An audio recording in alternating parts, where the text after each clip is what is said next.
এরপর দেখো শিক্ষার্থী বন্ধুরা, এখানে লেখা আছে ইউনিট 8। ইউনিট মানে অধ্যায়, 8 মানে 8, অধ্যায় 8। এরপর দেখো এখানে লেখা আছে লেসন 3। লেসন মানে পার্ট, 3 মানে 3, পার্ট 3।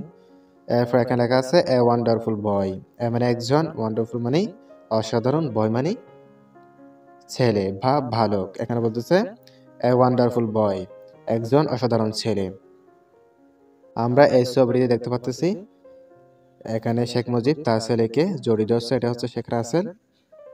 এখানে বলতেছে দেখো, after that he often visit the prison to see his father. After মানে পরে, ডেট মানে যেটি, হি মানে সে, অফেন মানে প্রায়, ভিজিটস মানে পরিদর্শন বা দেখা, দ্য প্রিজন মানে হচ্ছে জেলখানা, টু মানে দিকে, সি মানে দেখা, হিজ মানে তার, ফাদার মানে বাবা।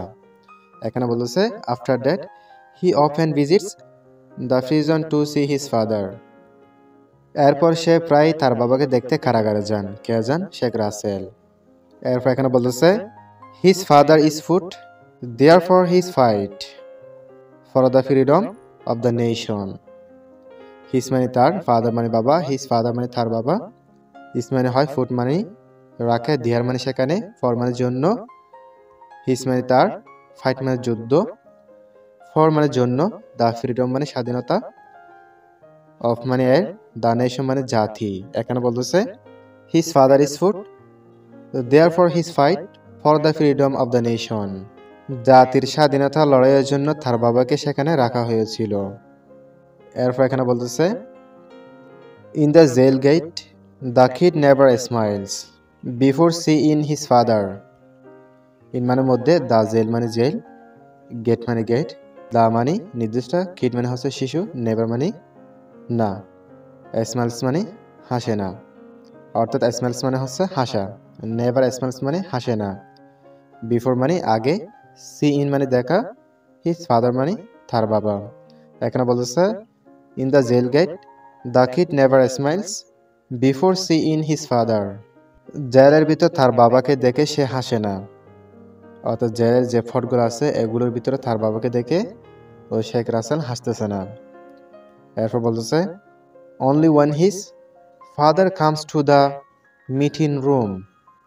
অনলি মানে শুধুমাত্র, ওয়েন যখন, হিজ মানে তার, ফাদার মানে বাবা, অনলি ওয়েন হিজ ফাদার শুধুমাত্র যখন তার বাবা, কামস আসে, টু মানে প্রতি, দ্য মিটিং রুম অর্থাৎ মিটিং রুমে।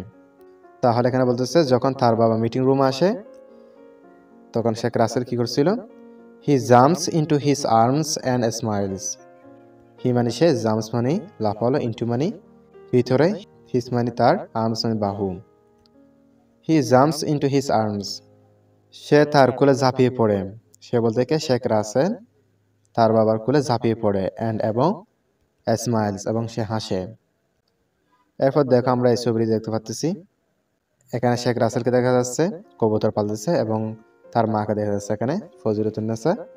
এখানে বলতেছে দেখো এট দেয়ার হোম, এট মানে থেকে, দেয়ার মানে তাদের, হোম মানে বাড়ি, এট দেয়ার হোম তাদের বাড়িতে, মাদার রাইজেস পিজনস। মাদার মানে মা, রাইজেস মানে হচ্ছে ফালা বা পালন, পিজন মানে হচ্ছে কবুতর। মাদার রাইজেস পিজনস, মা কবুতর পালন করে, অর্থাৎ তার মা কবুতর পালন করে। এরপর এখানে বলতেছে the little boy feeds the birds with his mother.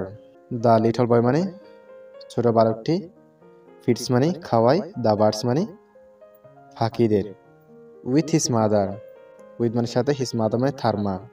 তাহলে এখানে বলতেছে the little boy feeds the birds with his mother. ছোট বালকটি তার মায়ের সাথে পাখিদেরকে খাওয়ায়, অর্থাৎ কবুতরকে খাবার খাওয়ায়। এরপর বলতেছে হি প্লেস উইথ দেম। হি মানে সে, প্লেস মানে খেলে, উইথ মানে সাথে, দেম মানে এগুলো। হি প্লেস উইথ দেম, সে এগুলোর সাথে খেলা করে। এরপর বলতেছে হি লাইকস পিজনস। হি মানে সে, লাইকস মানে পছন্দ, পিজনস মানে কবুতর। হি লাইকস পিজনস, সে কবুতর পছন্দ করে। সো তাই, he never eats the meat of the birds he loves. He never সে করে না, ইটস খায় না, হি নেভার ইটস সে খায় না, দ্য মিট মাংস, অফ দ্য বার্ডস পাখির, হি লাভস তার পছন্দ। এখানে বলতেছে he never eats the meat of the birds he loves, সে তার পছন্দের পাখির কখনো মাংস খায় না। সে বলতে কে? শেখ রাসেল। এর বলছে এখানে the boy is very kind. The boy মানে ছেলেটি, ইজ মানে হয় ভেরি মানে খুব, কাইন্ড মানে দয়ালু। এখানে বলতেছে the boy is very kind, ছেলেটি খুব দয়ালু অর্থাৎ বালকটি খুব দয়ালু। কে? Sheikh Russel. Like his mother, like মানে পছন্দ, হিজ মাদার মানে তার মা। এখানে বলতেছে লাইক হিজ মাদার, তার মায়ের মতো, অর্থাৎ ছেলেটি তার মায়ের মতো দয়ালু। তাহলে শিক্ষার্থী বন্ধু তোমরা এটি ভালো করে দেখে নিবা। পরবর্তী পাঠ দেখার জন্য আমন্ত্রণ রইল।